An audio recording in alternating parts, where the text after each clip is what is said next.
सादर अभिनंदन। मैं हूं आप सभी का जितेश झा कात्यायन और अभी आप हमारे साथ देख रहे हो voice of Jitesh. Voice of Jitesh के इस एपिसोड में आज हम बात करेंगे भाई बहन के प्रेम का प्रतीक रक्षाबंधन महापर्व की।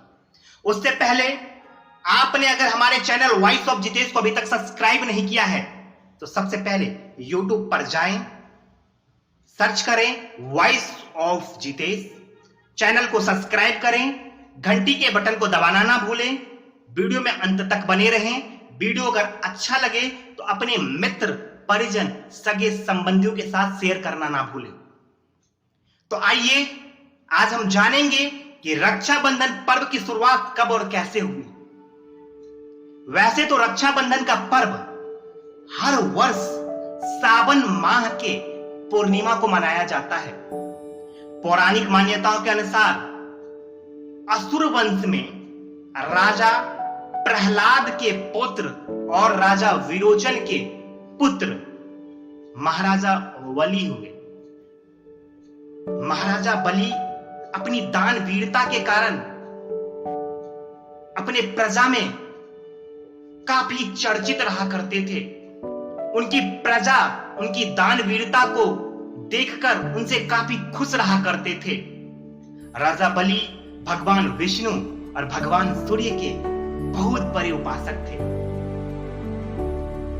राजा बलि की बढ़ती हुई शक्ति को देखकर सभी देवता दुखी रहा करते थे।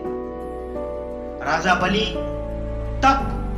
तपस्या के बल पर इतना शक्तिशाली हो गया था कि उन्होंने स्वर्ग लोक पर भी विजय प्राप्त किया था।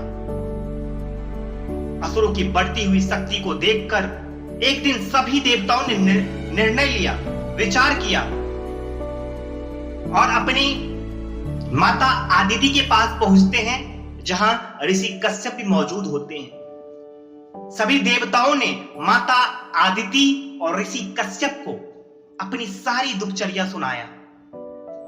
ऋषि कश्यप के कहने के अनुसार माता आदिति ने तपस्या और व्रत किया, जिसके फलस्वरूप भगवान विष्णु वामन रूप में अवतरित होते हैं।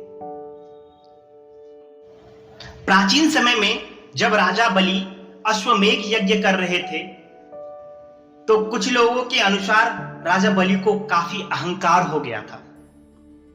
कहते हैं अहंकार तो भगवान का, ईश्वर का भोजन होता है। एक कहावत भी है कि समुद्र को गुमान होता है कि वो अपनी पानी से पूरी दुनिया को डुबो सकता है। इतने में एक तेल की बूंद समुद्र के तल पे तैर जाती है। भगवान विष्णु वामन रूप में राजा बलि के अश्वमेघ यज्ञ में पहुंचते हैं और राजा बलि से 3 पग धरती दान में मांगा।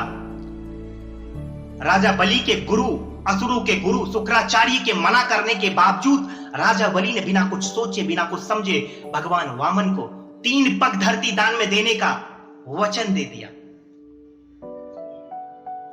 भगवान विष्णु ने, भगवान वामन ने 2 पग में 1 पग स्वर्गलोक और दूसरे पग में भूलोक को माप लिया। अब राजा बलि के पास तीसरे पग दान में देने के लिए कुछ बचा नहीं था, तो राजा बलि ने भगवान विष्णु, भगवान वामन के चरण में अपना शीश अर्पित कर दिया। यह देखकर भगवान विष्णु, भगवान वामन राजा बलि से काफी प्रसन्न होते हैं और राजा बलि भगवान विष्णु की आज्ञा पर उनसे एक वर मांगते हैं कि हे भगवान, मैं हर वर्ष साल में एक बार अपने प्रजा से भूलोक आकर मिल सकूं, जिसके उपलक्ष्य में हर वर्ष दक्षिण भारत में ओणम का त्योहार मनाया जाता है बड़े ही धूमधाम से। भगवान विष्णु ने राजा बलि को तथास्तु कहा और राजा बलि और भगवान विष्णु पाताल लोक चले गए। उधर वैकुंठ में माता लक्ष्मी भगवान और भक्त के प्रेम को देखकर काफी चिंतित रहती थी कि अब भगवान विष्णु को वैकुंठ वापस इस भक्त के प्रेम से कैसे लाया जाए। देवर्षि नारद ने माता लक्ष्मी को कहा कि हे मां, आपकी आज्ञा हो तो मैं आपको एक छोटा सा सुझाव दूंगा, जिससे भगवान विष्णु को, प्रभु को वापस भक्त के प्रेम से बैकुंठ लाया जा सकता है। माता लक्ष्मी ने कहा कि हां देवर्षि, आप सुझाव साझा करें। देवर्षि नारद ने माता लक्ष्मी को कहा कि आप पाताल लोक जाइए, वहां राजा बलि को अपना भाई बना लीजिए और आशीर्वाद स्वरूप आप भगवान को, प्रभु को वापस बैकुंठ ले आइए। देवर्षि नारद की बात को मानकर माता लक्ष्मी एक ब्राह्मणी का स्वरूप धारण करके पाताल लोक चली जाती है और पाताल लोक में राजा बलि के पास पहुंचती है। राजा बलि ने जब उस स्त्री को, उस ब्राह्मणी को रोते बिलखते हुए देखा तो उससे रोने का कारण पूछा। उस ब्राह्मणी के स्वरूप में माता लक्ष्मी ने कहा कि राजन, मेरा कोई भाई नहीं है, इस कारण से मैं काफी दुखी रहता हूं। राजा बलि ने कहा, अपने दानवीरता का परिचय देते हुए कहा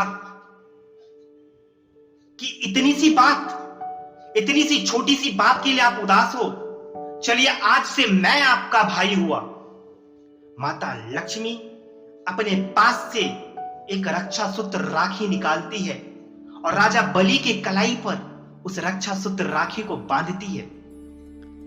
राजा बलि ने आशीर्वाद स्वरूप कहा कि हे बहन, आप मांगो, आपको जो भी मांगना है।